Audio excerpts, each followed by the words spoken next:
Today on Rappler, President Aquino says infrastructure projects are the key to sustained economic growth.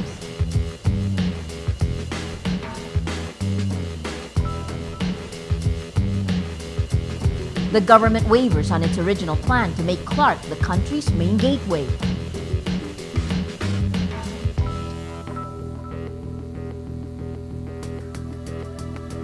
And Lance Armstrong is banned from cycling after a doping scandal.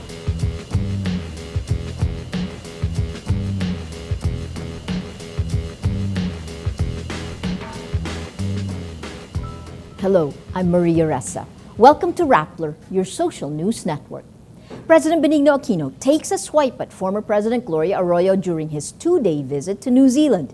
In a speech before the Filipino community in Auckland, Aquino says Arroyo must be held accountable. Then he cracks a joke. Alam niyo, share ko lang sa inyo sana. Tawang-tawa ko narinig kong joke. Marami yung mga kababayan na ho natin korap sa Pilipinas, kagagara ng kotse, kamamahal, katutulin. Pero pag ginustong tumakas, ang ginagamit wheelchair.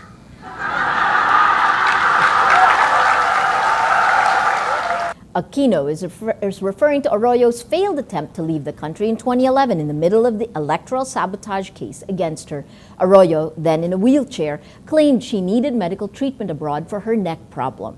Another Aquino political rival, former Chief Justice Renato Corona, also used a wheelchair when he testified before his impeachment trial at the Senate in May. The Philippine economy is growing at an impressive pace at a time when the world's richest are struggling under massive debts and deficits. How is President Benigno Aquino handling the country's economic opportunities, risks, and the key players? Lala Remando reports. Under President Benigno Aquino, the Philippine economy is one of the world's fastest growing and a darling among foreign investors in search of a safe haven. With his anti-corruption campaign, businessmen and investors are betting on an economy that grew an impressive 5.9% in the second quarter or 6.1% in the first 6 months. Aquino tells Rappler this growing number of interested investors makes the playing field less vulnerable to being controlled by a few. The names of MVP or Ramon Ang competing for the same projects. But they're not the only competitors. There are also foreign players that also want to be part of it. What would be wrong, I think, if we had crony capitalists, no? Regardless of their efficiencies, they keep winning anything and everything. And I don't think there's been any allegation that we favored one group over another. He cites a conversation with a Filipino billionaire who lost in a bidding. You know, one of the best conversations I had, I think it was with Adultan. No? They bidded for the FTI property, they lost. You know, first time, siguro in my experience, that somebody was interested in something, bid, lost, and was still smiling and happy. Key industries in the Philippines are associated with a few families, thanks to strong lobby on lawmakers that parceled out rights to monopolized businesses. Under Aquino, some businessmen have a hard time getting favorable policies. Aquino is bent on imposing higher taxes on cigarettes and alcohol, two businesses that for decades were made affordable through legislation. And I think we have very good advocates in both the House and in the Senate to be able to reach between 30 and 40 at least for both products. Mining firms are facing the same dilemma. Do you like mining? In the sense that it will add job opportunities and revenues, yes. Right. No? But at the end of the day, we think that the vast majority of our populace is not involved in mining, but is also at risk. The interests of the majority, no, if not the entire populace, should be the primary consideration, which I've often stated, rather than any specific sector. Instead of mining, he favors tourism as a key dollar earner and economic player. Only under Aquino's watch is there a firm policy to increase competition among airlines, bringing in more dollar-spending tourists. There's one area where President Aquino wavers, tapping private companies to shoulder the cost of infrastructure. Just remind you, I perhaps started off on the wrong premise. No? Doing it in a purely PPP fashion, it presents a choice for if you have no other means of effecting that particular project, then you will have to bear certain privileges that you grant the proponent, no, to get to entice him to do it. While major roads, airports, irrigation, and flood control projects are delayed, he singles out a road project that he once finished when he steps down in 2016.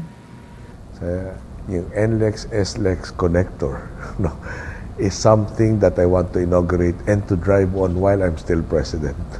Two groups are eyeing this road project, San Miguel and Metro Pacific Investments. The two conglomerates that already control the country's biggest infrastructure, power, airline, telecommunication, mining, alcohol, and other businesses.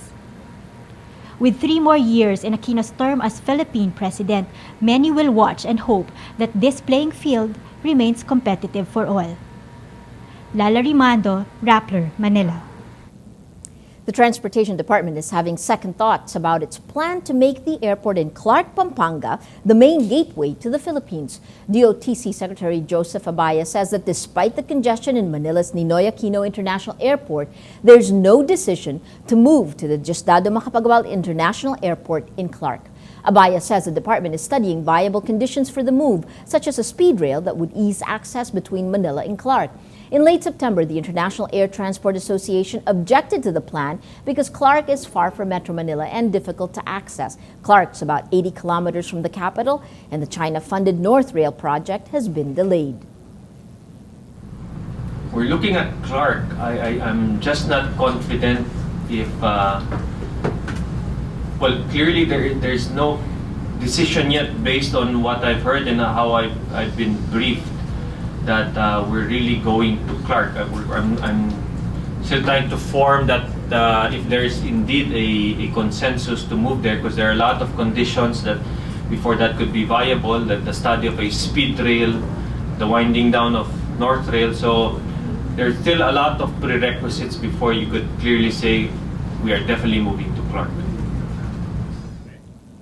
Nur Miswari says the framework agreement between the government and the Moro Islamic Liberation Front is a conspiracy between both sides that must be blocked. Addressing an estimated 7,000 members and supporters of the Moro National Liberation Front, or MNLF, Sunday, Miswari says the peace deal, quote, is an attempt to downgrade the peace treaties. He says present talks between the Aquino administration and the MILF aims to emasculate the 1976 Tripoli Agreement and the 1996 final peace agreement signed by the MNLF with the Philippine government. The Tripoli Pact was signed with the Marcos government, while the 1996 peace agreement was with the Ramos administration. The Department of the Interior and Local Government is searching for its fourth undersecretary to replace resigned DILG Undersecretary for Peace and Order, Rico Puno. Puno left his post last month after he was encouraged to resign by President Aquino. Interior Secretary Mar Rojas says Puno's replacement will join former Cebu City Administrator Francisco Bimbo Fernandez, Transportation Undersecretary Rafael Santos, and current DILG Undersecretary for Local Government Ostere Panadero. Under Republic Act 6975 on the reorganization of the DILG, the department is only allowed 2 undersecretaries, one for peace and order and another for local government. The Philippines now has its second saint, a 17th century teenage martyr seen as a model for the youth and migrant workers. On Sunday, Pope Benedict XVI officially included Pedro Calungsod and 6 others in the list of Catholic saints. Calungsod is the second Filipino saint after Lorenzo Ruiz, who was canonized in 1987.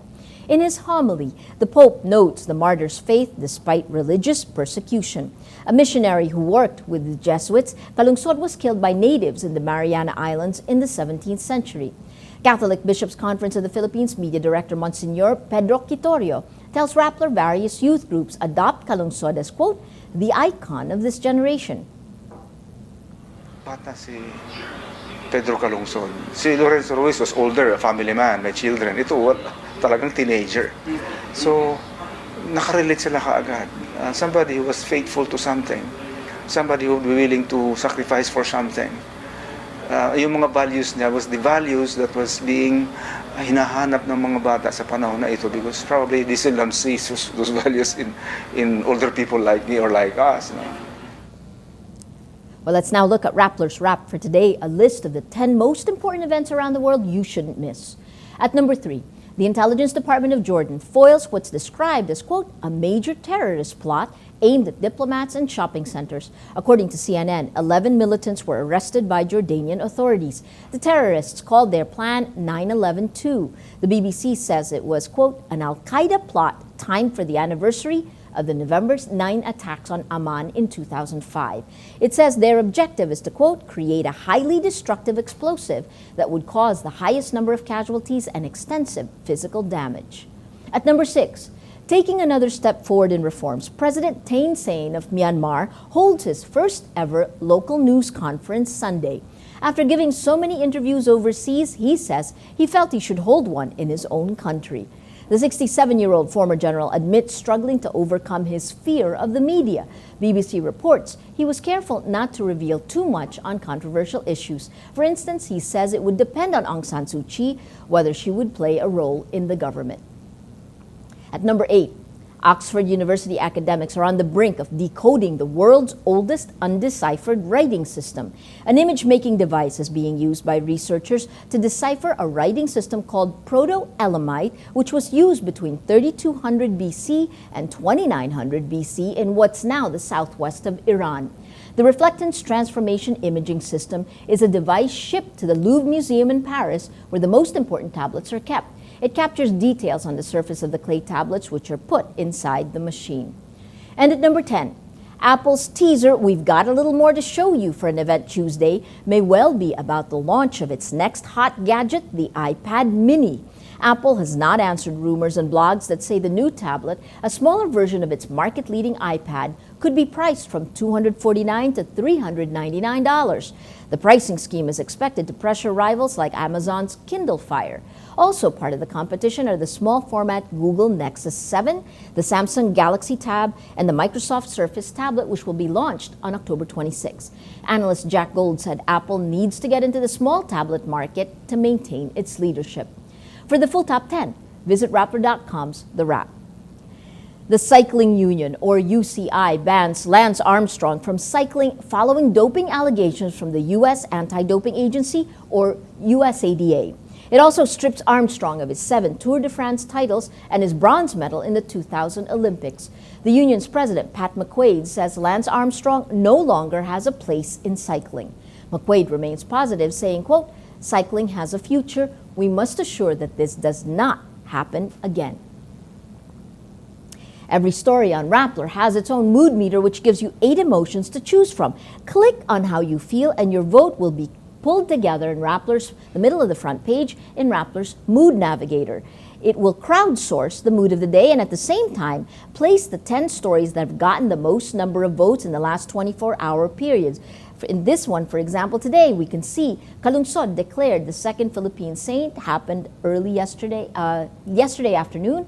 71% inspired, 19% happy, and the top story that has gotten the most number of votes, Aquino cracks Arroyo wheelchair joke in New Zealand, 18% amused, 12% annoyed, 22% angry, and 46% happy, all contributing to the mood of the day today. Most people are happy. Well, that's Rappler's Newscast for today, Monday, October 22, 2012. Visit Rappler.com and watch our newscast Monday to Friday. Tell us how you feel on our mood meter and help us crowdsource the mood of the day. I'm Maria Ressa. As we say at Rappler, tomorrow begins today.